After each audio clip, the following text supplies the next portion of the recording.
안녕하세요. 세상이야기입니다. 오늘은 캐나다 이야기부터 시작하겠습니다. 최근 캐나다 의회에서는 어이없으면서도 끔찍한 일이 벌어졌습니다. 의회에서 연설이 있었는데 모든 의원이 참석하고 총리인 트리도와 우크라이나 대통령인 젤렌스키가 참석했습니다. 하원 의장인 안토니 루타가 한 우크라이나 퇴역 군인을 소개했습니다. 98살의 노병 야로슬라프 훈카였습니다. 의장은 그를 가리켜 우크라이나의 영웅이며 캐나다의 영웅입니다.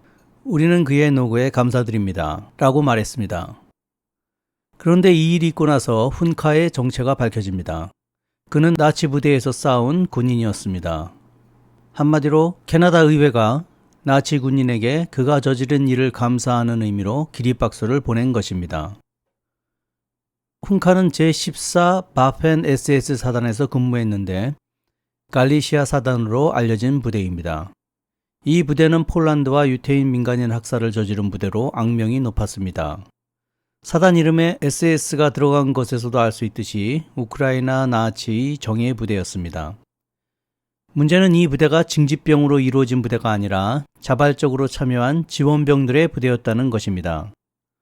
독일은 독일인들로만 독일군을 만들었는데 나치를 신봉하고 자신들의 목적을 위해 나치의 힘을 빌리고 싶은 비독일인들은 스스로 군대를 만들어 독일 편에서 싸웠습니다. 비독일인 부대에 SS자가 붙은 것은 그런 자원병 부대라는 뜻입니다. 즉, 이 부대 소속들은 어쩔 수 없이 독일 편에서 싸운 사람들이 아니라 생각 자체가 나치인 사람들이라는 것입니다. 이 사건이 벌어지자 캐나다, 미국에 있는 유태계 단체들이 바로 항의를 하고 나섰습니다.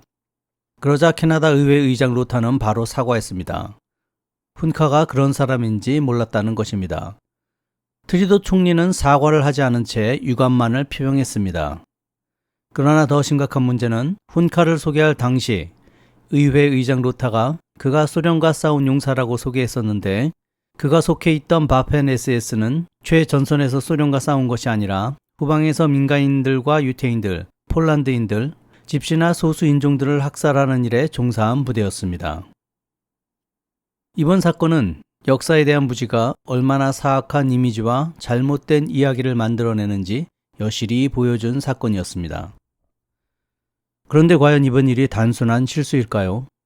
의회의장 루타는 이번 문제가 모두 자신의 잘못이고 훈타를 초청한 것도 자신이 결정한 일이라고 말했습니다. 그러나 이 말은 믿기 어렵다고 생각합니다. 사람을 초청한다면 당연히 어떤 부대에서 일했는지 물어봤을 테고 그 부대가 어떤 부대인지 알아봤을 텐데 몰랐다는 말이 가능할까요? 인터넷에서 찾아봐도 그 부대가 어떤 부대인지 아는데 말이죠. 총리도 몰랐을까요?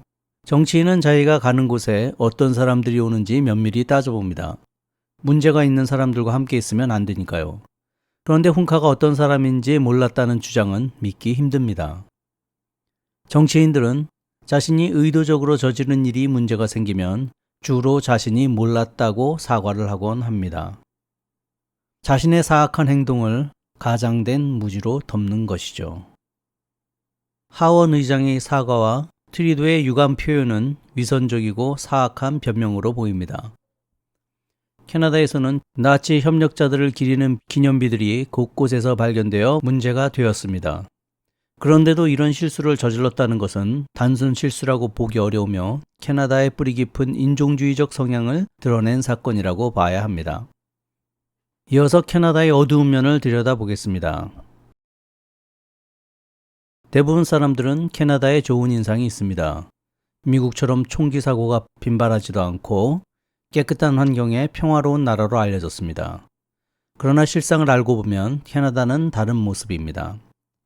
가장 단순하게 기록되어 있는 위키피디아에서만 찾아봐도 나치와 관련된 인물들을 기념하는 기념물과 그들을 기리려는 시도가 많이 있었다는 것을 알 수 있습니다.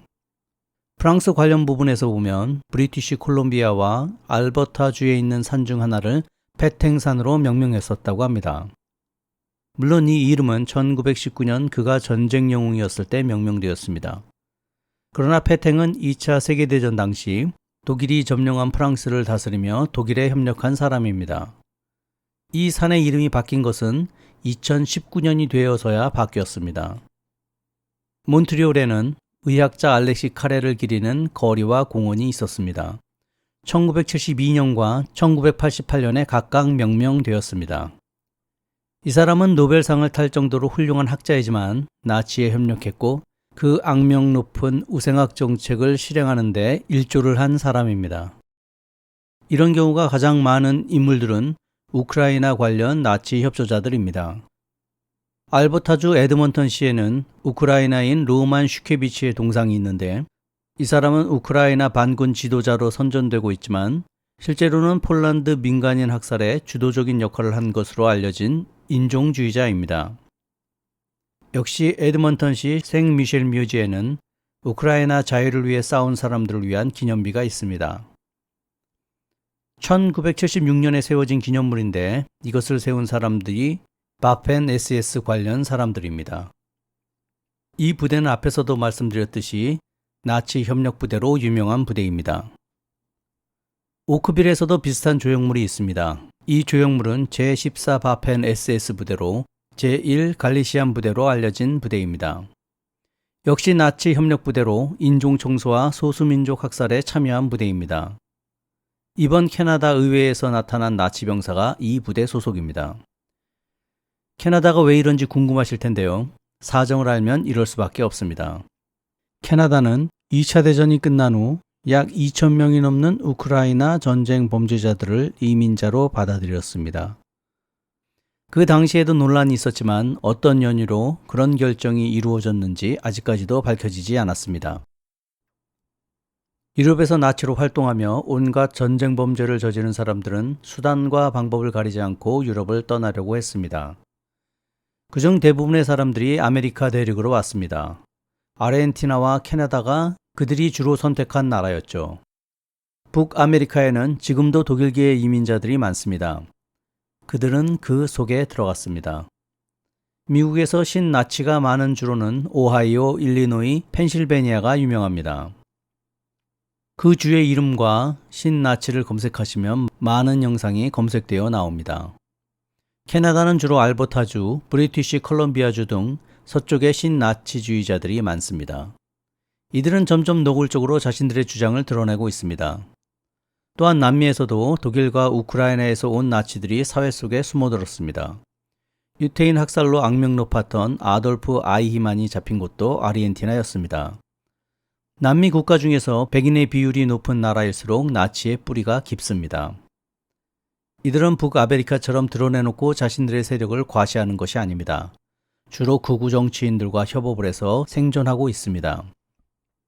아르헨티나, 브라질, 칠레 등에서 군사 쿠데타가 일어나고 군부에 반대하던 사람들을 좌익분자로 몰아 대량으로 투옥했습니다. 투옥한 후 잔인한 고문이 행해졌고 많은 사람들이 학살당했습니다.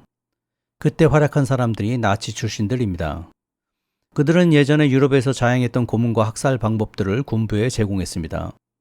그런 일이 벌어졌을 때 미국은 자국의 이익을 위해 이런 사실들을 모른 채 했습니다. 이런 나치 출신들이 아메리카에 와서 명맥을 유지하는 이유는 그들이 가난한 일반 시민들이 아니었다는 것입니다. 어쩔 수 없이 징집을 당해서 독일군에 간 사람들이 아닙니다.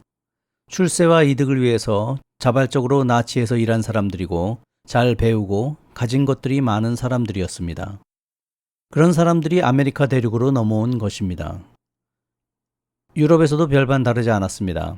지금도 많은 유럽 정치인들의 할아버지가 나치 부역자로 밝혀지는 경우가 많습니다. 우리나라 친일파들이 나라를 팔아먹은 대가로 쌓은 부로 자식들을 공부시켜 사회 상층부로 만든 것처럼 나치들도 인류를 파괴한 대가로 쌓은 부로 자신의 자식들을 키운 것입니다. 돈을 누군가에게 먹은 사람들은 그 돈을 준 사람에게 고개를 숙이듯 더러운 피해 돈으로 자란 자식들은 그 정신적 혈통을 이어가게 됩니다. 너무나 뻔뻔한 예를 하나 들자면 쿠르트 발트하임이라는 사람이 있습니다. 오스트리아 정치인이고 유엔 사무총장을 지냈으며 오스트리아 대통령까지 역임했습니다. 그는 1938년에 돌격대에 입대하였고 1941년까지 복무하면서 2차 대전에 참여했습니다. 여기까지 보면 어쩔 수 없이 군복무를 했다고 할 수도 있을 것입니다. 그러나 그는 1942년에 다시 군으로 복귀해서 독일군으로 싸웠습니다. 그는 자신이 사무직만 맡았다고 했지만 그가 실제로 학살에 관련이 있다는 증언도 많이 있었습니다.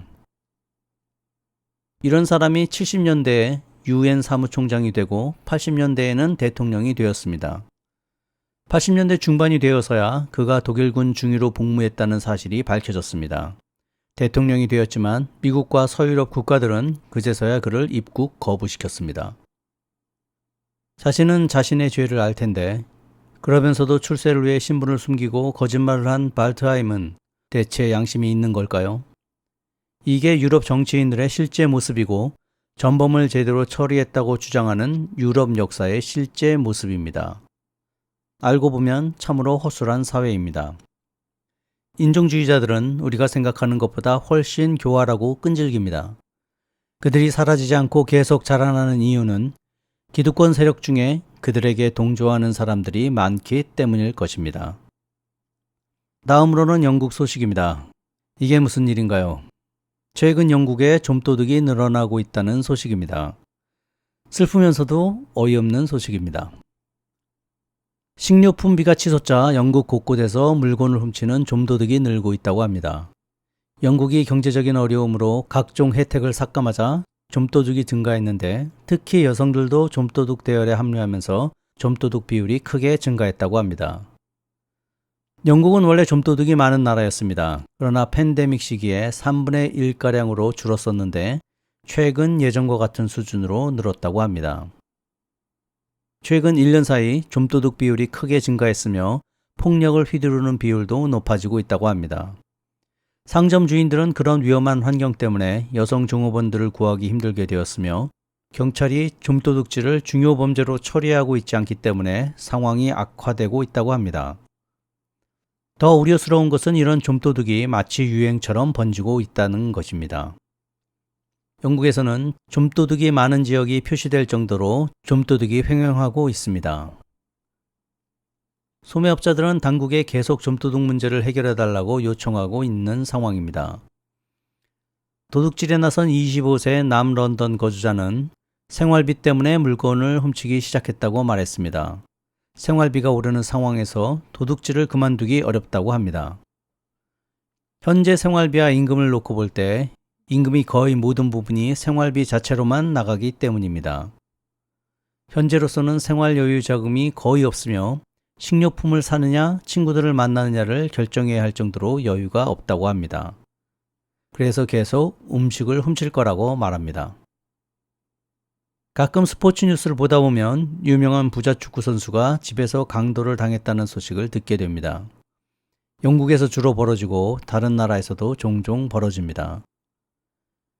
이런 치안 상태에서 영국의 좀도둑이 사라질까요? 유럽에 가보시면 알겠지만 소매치기가 정말 극성입니다. 왜 이런 범죄가 없어지지 않는지 의문입니다. 아시아 여행 중에는 이런 경우가 드물지 않나요? 한 발자국 떨어져서 보면 유럽은 참 기괴한 대륙입니다. 다음에 또 뵙겠습니다.